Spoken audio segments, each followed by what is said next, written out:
Amanda. I'm staring at a shark out there. Color. Do you have to keep pumping, Amanda? Color. Can you just reel? Oh, it's a nice one. On the eye drop jig. I bet you guys have been eagerly waiting for the weather report because it is blowing 20 out here. We've been dealing with 8-foot seas. 8 foot, Amanda, 10 foot. Well, I was gonna say there have been 10 and 12 foot rollers on top of it. Oh, We've yeah. had waves go over the transom. So at this point, literally every hour, Captain Greg is like, another hour, another hour, another hour. So at this point, what time is it? It's 2:11. The next weather report is at 4:30. So we might only have 2.5 hours left of fishing. So what we're gonna do is we are going to catch, clean, and cook the next fish that we catch, whether it's an amberjack, a sand tile, could be a mutton, could be a grouper, you never know. But even if it's considered a trash fish, we are still... What if it's a bonito? Or if it's a bonita. Uh-oh. All right, now you're making me nervous. You're pushing it a little bit, Emily. My name's Amanda, Emily's behind the camera, and welcome to our channel, Gale Force Twins.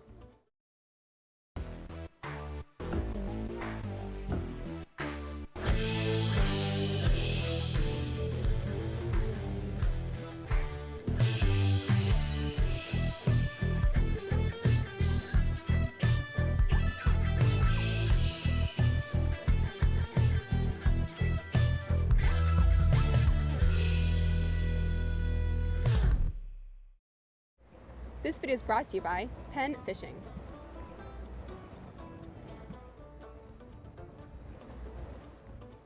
We are fishing in Polly Ridge. This is technically Our second video. First day, second episode, because we fished through the night already. So it's our real first day though.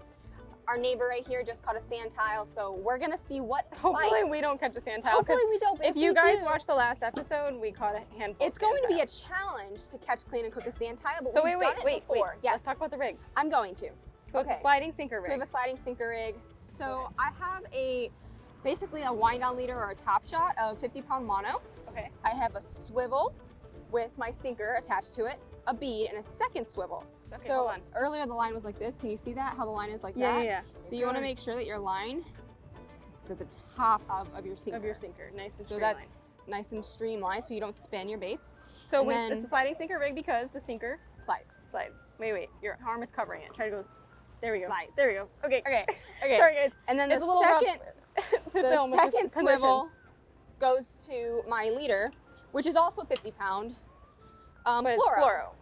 Are you fishing fluoro? I am fishing fluoro. You are, okay. I've got like 12 feet of it, a 7/0 circle hook with the squid. So we're gonna drop this down. I'm just gonna get this going and I'll keep talking as we go. Check the drag. That drag sounds light. That's very light. Very, very Let's light. crank it down, Amanda. So today we are fishing, that's a good spot, with our do-it-all rod. And my reel of choice is my Penn 7500 slammer. So we've had these Had to look at it slammers. because we have so many sizes. I had to we see have the 4500, 55, I knew we 55, brought the and biggest ones we 75. had. So we have been fishing with Penn slammers for like 5 years, like the same ones. Oh no. What just happened? I have a braid knot, Emily. Uh-oh. We are back. Back to bottom fishing. So got the braid knot out. So my story was that we've been fishing with Penn slammers for about 5 years. We've had the same set of slammers and literally not one has broken.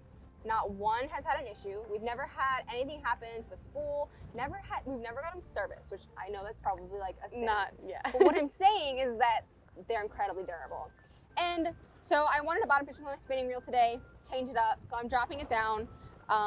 We gotta talk about Here's the key to bottom fishing with a spinning reel is that you want to slow down the line with your fingers as it comes off the spool, because I can't put my fingers directly on the spool.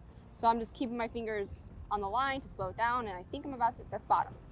Line stop going out. All right. So I just need to maintain bottom, nice and slow. And So wait a minute, you say Yes. maintain bottom, so what does that mean? Talk about that. Okay. So watch, the line is still going. She's letting the line slip out. Right, so I mean, essentially, I am holding it, keeping a little bit of pressure on it to feel it. So I heard someone describe it this way, and I think what's a good description. Okay, let's hear it. The sinker hits bottom, The sinker hits bottom. and you want that sinker to stay exactly where it is. But we are moving. Yes. So how do you prevent that And remember, sinker it's from a moving? sliding sinker rig. Right. So if I keep letting line out, my bait will keep moving, but my sinker is going to hopefully stay in the same spot. Right. So the way to do that is to not put pressure on the line and Yep. let the line out. And as when I we get move. that bite, I'm going to wait like 3 to 5 seconds to let my fish. I like to wait like 5 to 10. Me too. 10 might be a 10's pushing it. To swallow the bait, and I'm going to close the bail and reel. So that's the key to fishing with a bottom fishing with a spinning reel, and you can do it. I used to when I was a Guggen, I didn't know that you could do that, and I was fishing with a charter captain that brought out his spinning reel. He said, "We're going to bottom fish." I was like, "What?" He was like, "Yeah," and I was like, "I didn't know you could do that."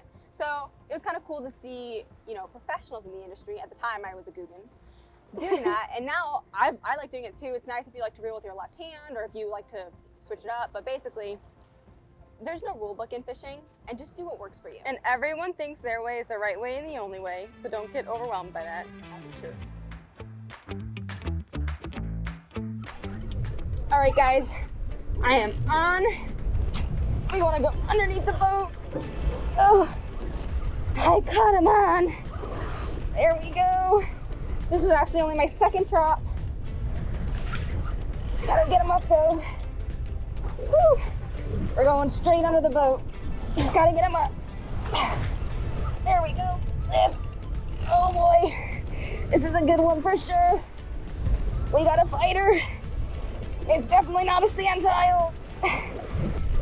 Lift. Reel. Lift. Reel. Oh my gosh. What's going on, Amanda? Actually, I'm staring at a shark out there. I switched my rig, actually. Same reel, same rod, different technique. Emily was fishing with the bottom rig. So basically, you didn't switch rigs, you just added a rig. Right. So Amanda handed me the bottom rod, Yep. and Amanda was like, well, let me go do this, go fish at the same time as you. Yep. Double our odds. So I'm fishing with the eye drop jig, which is a slow pitch jigging technique. But you don't do it on a slow, you don't have to do it on a slow. You don't have to do it on a slow pitch rod. You can do it on a spinning rod and reel setup. And all you do is drop it to the bottom, reel up real slow, 6 times, drop down. There's no lifting, no jigging. It's just. We'll show you after we see what this fish is. How about that, Amanda? Trying to go fast. I literally just saw a shark out there. Reel, reel, reel. Do you have to keep Color. Can you just reel? Color. Do you have to keep pumping, Amanda? Color. Can you just reel? Just reel. Just reel. It's a Hold mutton. your rod up and reel. It's gonna be a mutton. Oh, it's a nice It's one. on the eye drop jig.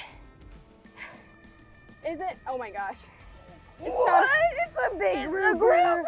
Holy cow. On the eye drop jig. On the eye drop jig. That was hard. On the double eye drop jig. Yeah, so I'll show you my rig. Just a My moment. technique in a minute. I need to catch my breath. Are you Veg exhausted? Clean cook. Red Fire grouper? truck. Fire truck. Don't think we've ever done one of those before, so I'm really excited to have a new fish. Let me Pick this up your guy fish. up. I think I should get the scale. Oh my goodness. Holy cow, okay. All right, Anna, get the scale out. And come forward, come in the sun. Let's get that fish in the sun. All right, you ready? I'm ready. Take your guess, Emily. Oh man. 14, 12, 9, 10.7. 10.7. All right.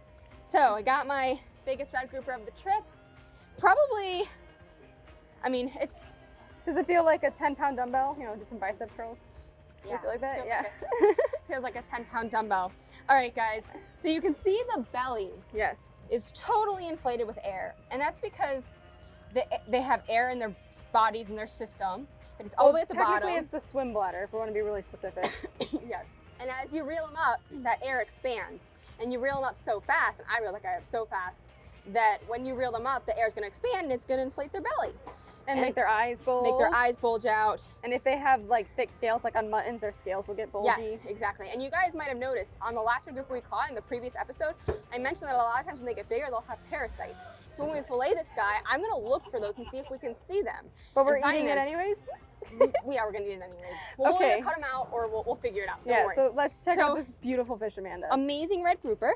Commonly mistaken, I hear people say, and even sometimes when you get a first glance, that they look like snowies. Yes, exactly. Because of the white spots. The white so snowy spots groupers have can them. make people think they're snowies, Yes. but they're just so red, and I feel like snowies have like more, brown. well, they're very brown. Snowies are more brown and with white. spots. These are like, These are red. So let's get this guy on some ice. I'm gonna show you the rig. Fish is getting its tagged. and it's getting tagged, not it's and tagged. taken away to the ice to the ice box. We'll see it back We'll see at you the in dock. the kitchen. No, in we'll a see you at few the fillet days. table. See you in a few days.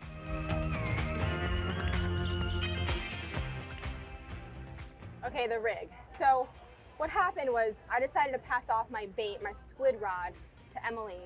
And I remember we had these eye drop jigs. So this is what a traditional eye drop jig looks like. You got like a ball and then a little... Looks like an eye. Well, it's like an eye, but like, And you a know, little curly tail with some hooks on it. But in heavy conditions and a lot of current, you can actually stack your eyes. Right, so the bottom one there is 100 and what, No, they're 50 both grams? 200. Oh yeah, right. 150 is 150 grams, this is 200 grams. Right, and earlier in our last video, We couldn't maintain bottom without having at least 400 grams, right? yeah, I had Something like that, 340 to 400. plus. So I stacked two up, got my hooks on there. And what you do, I'll show you now, actually, on how to use these guys. And the cool So thing about same this rod and reel. jig method is that you can slow pitch jig without having a slow pitch jig rod, reel, setup. So You could just do this take on your spinning technically rod and reel. Any rod and reel. Literally any rod. So I'm gonna pretend I'm on bottom because. Okay, so it hits bottom. Okay, I'm getting all like, I just fought so hard. I'm dying over here. Pretend I'm on bottom. I got my reel, my rod, and all I do is I sit here and I'm not gonna like jig it like a slow pitch jig. I just take it and I reel up 6 times, nice and slow. This is all I did. 1, 2, 3, 6 times, 4, 5, 6. Open the bail, drop it back to the bottom, close the bail, do that again. I literally did that twice. Hooked them up instantly. It was super fast, so it's a great way to slow pitch jig with a spinning reel. So I'm using my Pen 7500 Slammer. Yep. I'll link that in the description box for you guys if you want to grab one for yourselves. And I'll put the details on exactly the rig we've got so you can check it out. In the meantime, in the next part of this clip, you'll see us at the fillet table. And we don't know what's happening with weather right now, so we may or may not catch more fish, but we will keep you updated. Right, but for this video, For this video, it's catch, clean, cook, first clean, fish we cook, catch. See you at the table, then the kitchen. My first catch, clean, cook. Red grouper.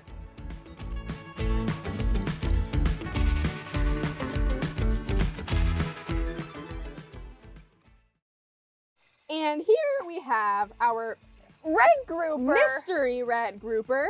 Look at that stomach, that swim bladder. I mean, that's almost kind of disgusting to be honest. I bet if we poked it, some air would come out of that guy. But we got a nice red grouper. Can't wait to get in the kitchen. We haven't really thought of recipes yet, but we think we're gonna try a new recipe for this guy. Yeah, so we're gonna take you guys with us for this new recipe. We will kind of experiment with you. We're not gonna use a recipe that we have or that we've known. We'll still link in the description box if you want to try it. By we'll all link means, it if it's good. give it a try. Well, then we'll just tell you. Yeah, I mean, you guys are gonna see with us. So we have our monster red grouper. So we are starting with one very large cut behind the pectoral fin and the gills. And we are going to start with basically outlining our fish to keep him upright and easy to fillet on both sides. So Emily's just going to work her knife down that backbone. There you go. Skin is pretty tough. Oh yeah, so especially when the fish get bigger like this. yeah, definitely gets tougher when they get bigger. So we're working that knife down the backbone. That's it. Nice job, Emily. And then she's gonna poke her knife through, which is my favorite trick. There you go, to separate the meat from the tail. And then you really don't miss any meat there. And then we're gonna do the same thing on the belly side, and then we're gonna do on the other side of the fish as well before we separate the fillets from the body of the fish in general, or from the backbone, the rib cage, whatever. So first we outline on both sides. So Emily's just gonna do that. I Nice don't really outline. stress about this area because this is That's where the organs are, and then we're gonna flip it and do an outline on the second side. There we go. So let's start doing that outline once again.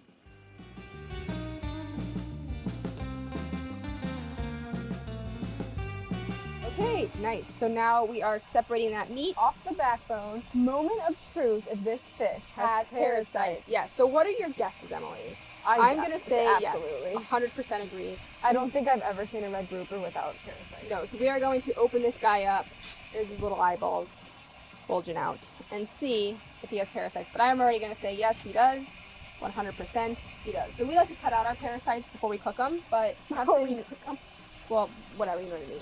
But Captain Greg actually says he doesn't care, it's extra protein, and just eats them, which I think he's kind of crazy for that. And then we've also got a puppy down here eating the hose water. River, what are you doing? Yeah, so there we go, getting that fillet off. And once that's off, we're gonna go ahead and do a close inspection. While Emily gets the second fillet off of The second side.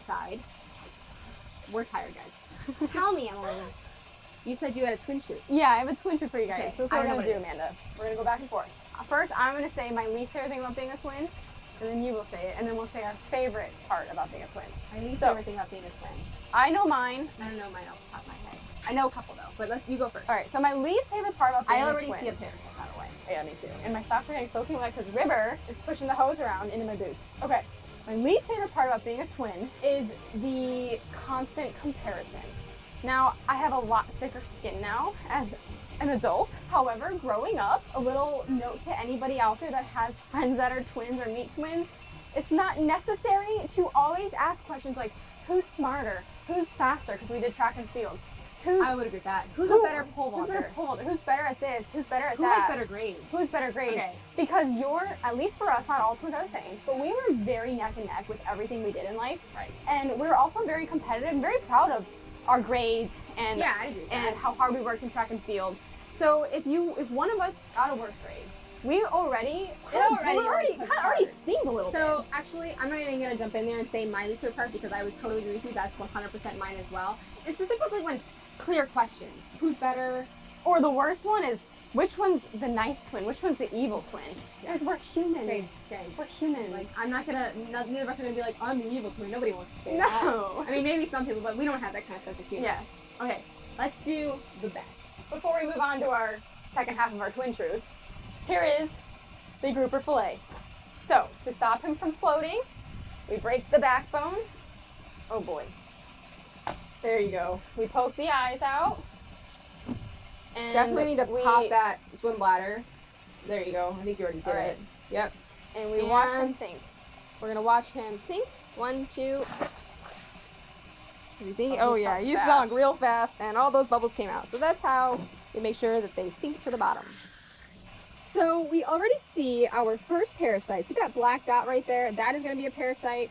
We got a second one up there, another one here. So the larger the red grouper in general, we always find a lot more parasites The in there. larger any fish gets in general is going to be more prone to Yeah, but I things would say like that like parasites. red groupers in general have more parasites than any like fish large I've ever- muttons Oh, or 100%. obviously we're not comparing to the amberjacks. Like I don't even want to eat an amberjack because of how many parasites they have. But, like you can see we got a parasite there. All the little black dots. And we'll do our best to cut them out, but realistically we probably won't cut all of them out until we're ready to cook them. We'll just vacuum seal this guy and freeze him. And then when we're ready to cook them, whether or not we cut it into strips or I don't know, how do you want to cook it?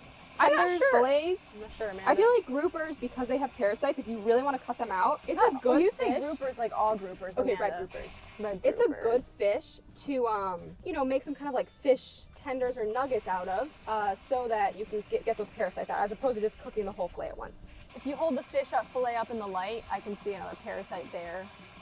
There's that one. So we'll have to get him out. Yes. But that's okay. And again, we have heard plenty of people that don't take the time and effort to cut them out and just cook them and eat them, and they're perfectly okay with that. Okay, let's move back to our twin truth, Amanda. All right.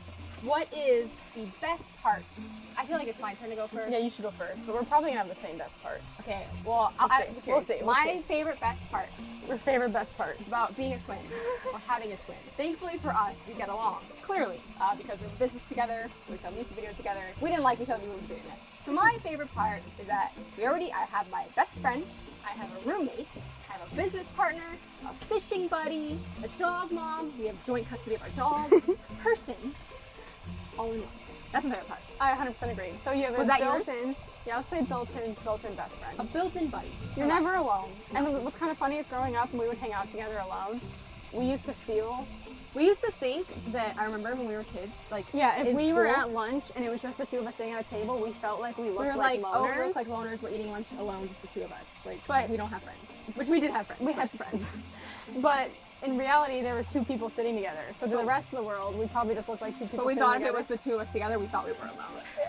And that's gonna be today's Twin Truth. So we're gonna see you next in the kitchen. We're still trying to brainstorm what we're gonna cook or how we're gonna cook this guy. But we will see you in the kitchen.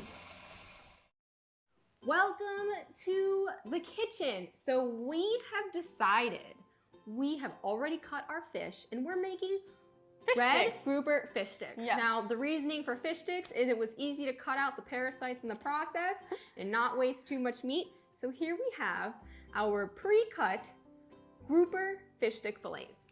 We have yet to make fish sticks, so I'm actually really excited about it, and this recipe is gonna be so easy and simple, and you guys can make any variations to it that you want. It's pretty straightforward. So all details of this recipe will be in the description box. First thing we're gonna do is season our fish. And because, like I said, we really just want this to be straightforward, easy and simple, we literally just picked the lemon and herb Old Bay seasoning. Yep, so we've got that lemon and herb Old Bay seasoning, and we are going to heavily season, because when you're doing a fish dip, sorry, not a fish dip, we're gonna panko bread this, and when you bread fish, basically— On the other side. What? I'm opening the other side. Over the other side, all right. When you bread fish, you can lose a lot of the seasoning, so we're gonna heavily season it with the Old Bay, because this is the part of the seasoning of the process that you might lose the most of once we dip this in the flour, the egg, and the panko. So this is the part we really don't be afraid to overdo it. I also want to add to remind you guys to read the ingredients of your seasonings. For example, the first ingredient on this one is salt, so I know not to salt my fish. If I had a seasoning that didn't have a lot of salt or no salt, then I would definitely go in there and also add maybe some salt and pepper. But because this one has salt as the very first ingredient, this is a one and done kind of thing for me. Before we get too far along, I also want to remind you guys to set your ovens to 400 degrees. So our oven is set, it's preheating right now, and we're gonna move on to the next step. So the reason why we like to, you could say, heavily coat the fish is because some of the seasoning will probably fall off in the flour. But this part is very important. We have to go flour. It is our signature It's the order. secret way. It's the secret and best way. Egg. So it has to go flour, egg, panko. In that order. If you change the order, it changes the recipe. We promise. We have tested this multiple times. So we're gonna go ahead, flour, egg, panko that. We're gonna make a mess Sorry, in the process. I know I filled the bowl up a little bit too high. My bad. Then kind of press that panko on. We really wanna press the panko onto there. And once it's done, you got a very nice looking fish stick. We're gonna lay it on our baking sheet. So what we did with the baking sheet is we oiled the sheet and we have it on a rack. So this way we can get a more even cook, and it's gonna cook deliciously. And the rack is also oiled, Amanda. Yes, that's what yeah. So the rack is oiled. You can see the oil dripped underneath onto the pan, but the rack is oiled. The first tray is All right, let's ready. just take a look. All right, do they So look delicious? they look delicious. These definitely look like fish fingers, if you ask me.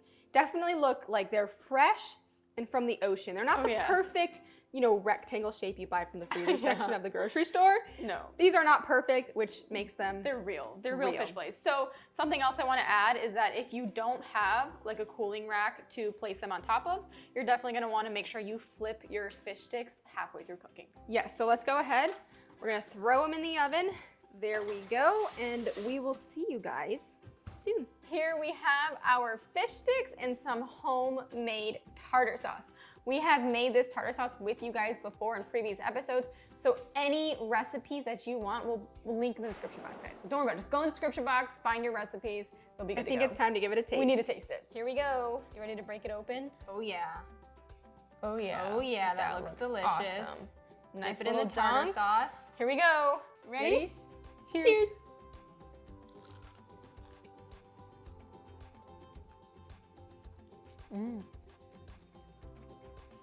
That is delicious.